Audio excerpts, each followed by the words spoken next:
안녕하십니까. 조교입니다. 김진욱 공수처장이 처장이 되고부터 윤석열 검찰총장이 재임 중에는 어떻게 현 정권에 대해서 공정한 바른 그런 뚝심 있는 그런 모습이 좀 보이는 것 같더니만 아래 14일날 나온 기사를 이렇게 보면은 정말로 어제 기사를 보면은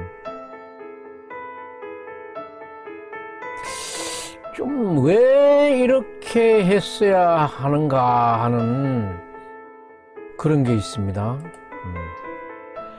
지금 수원지검이 이성윤 중앙지검장하고 이규영 검사를 김학의 출궁 관련 조사를 하다가 공수처로 넘겼습니다. 공수처는 그것을 받았습니다. 받아가지고 며칠 동안 읽어보고 검토를 해보더니만 우리는 인력도 없고 할 수 없다 이래가지고 수원지검에 제2처벌 결정했습니다. 수원지검에 제2처벌 결정하는 것도 국수본으로 하느냐 검찰로 하느냐 많이 망설이다가 결국은 수사를 하던 수원지검으로 이첩을 했습니다. 했을 때까지만 해도 김진욱 공수처장이 진짜 이쪽으로 국수본으로 안 보내고 이쪽으로 보내는 것만 해도 상당히 지금 국민적인 관심이 굉장히 고조됐어요. 이 사건을 이첩받을 때는 헤매도 공수처가 직접 수사를 하느냐, 그 다음에 수원지검에 제2첩을 해서 수원지검이 하도록 하느냐, 그 다음 경찰청 국가수사본부로 이첩을 하느냐, 이 세 개를 놓고 고민하다가 공수처에서 수사하는 건 안 되고 경찰 쪽에 국가수사본부에도 이거는 아니고 수원지검 원래 수사한 대로 넘겼지 않습니까? 넘겼으면은 거기서 넘긴 데서 지금까지 수사 조사해 왔고 거기에서 혐의점이 있거나 기소할 만한 사항이 있으면은 기소를 하면 되는데 이거 안 했어요. 이것을 안 하고 지금 굉장히 지금 말이 되고 있는 게 이게 검찰보다가 공수처가 상위에 있는가, 이런 지금 논란을 지금 일으키고 있습니다. 이런 논란을 일으키고 있어요.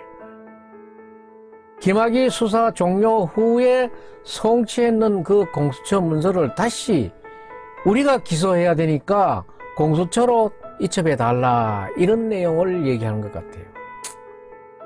이게 말이 될란가 안 될란가는 모르겠습니다. 말이 될란가 안 될란가는 모르겠습니다.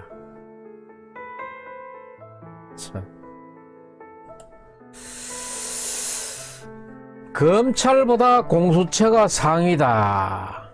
상위라는 것은 지금까지 얘기된 바가 없었습니다. 상위 부서라는 거는 공수처가 독립부서라는 거는 얘기가 있었는데 지금 이런 식으로 나와서는 안 되죠. 그래도 이제 이게 만약에 공수처가 지금 제2첩 했는 그것을 조사 수사해가지고 공수처로 보내게 된다 그러면은 검찰이 이 하위 기관이고 공수처가 검찰의 상위 기관이 되는 셈입니다. 여기 보면은 공수처법 3조 1항 2호에 보면은 대법원장 및 대법관, 검찰총장, 검사에 대한 공소 제기를 공수처의 업무 규정으로 정하고 있다. 해당 규정을 판사, 검사에 대한 기소 독점권으로 해석해서 수원지검의 송치를 요구한 것이다. 법조계에서는 공수처도 기소권이 있다. 이 조항을 공수처가 공수처만 기소 권한이 있다고 아전 인수격으로 자기네 편리한 대로 해석한 거 아니냐. 거기에 반해서 공수처가 검찰의 상위 기관으로 착각하고 있는 거 아닌가. 이런 지금 우려의 소리들이 나오고 있어요. 헌법재판소도 전체 의견은 아니지만은 헌법재판소 소수 의견들도 공수처장 이첩 권한이 권한의 통제 규정은 없다는 거예요. 공수처가 서류를 이첩했으면 이첩했는 그걸로 끝나는 것이, 이첩해놓고 이걸 이래 하라 저래 하라 규제에 통제할 권리는 없다. 이렇게 얘기하는 거예요. 헌법재판소도. 그러니까 지금 헌법재판소, 검찰, 공수처 세 군데가 지금 이렇게 고개를 갸우뚱갸우뚱하고 있는 것입니다. 네? 참 이거 헌법재판소의 그때 결정문에 이렇게 보면은 이은혜, 이종석, 이영진 재판관 이 세 사람은 공수처가 권력분립과 적법 절차 원칙 면에서 위헌적 요소가 있다고 지적을 했어요. 그러면서 공수처장의 사건 이첩 요청 권한이 대표적이라고 했어요. 사건 이첩은 할 수 있다. 그리고 이 3명의 재판관은 처장의 일방적인 이첩 요청 권한을 통해 실질적인 검찰, 경찰, 행정부 내 수사기관 사이의 우위를 차지해 상호 협력적 경제관계를 훼손한다고 할 수 있다. 다른 수사기관과 공수처 이첩이 부적절하다고 판단하더라도 별도 협의 또는 조정 통로가 없는 상황이어서 처장의 자의적 이첩 요청 권한을 통제할 아무런 규정이 없다고 우려한 것이다.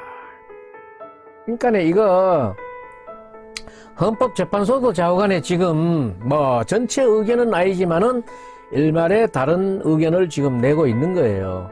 그래서 공소기각이 우려되었다 그러면은 김진욱 공수처장은 수원지검에 수사 조사하던 검사관들을 파견받아가지고 공수처에서 기소까지 마무리를 지었으면 좋았을 것이다. 그런 거예요.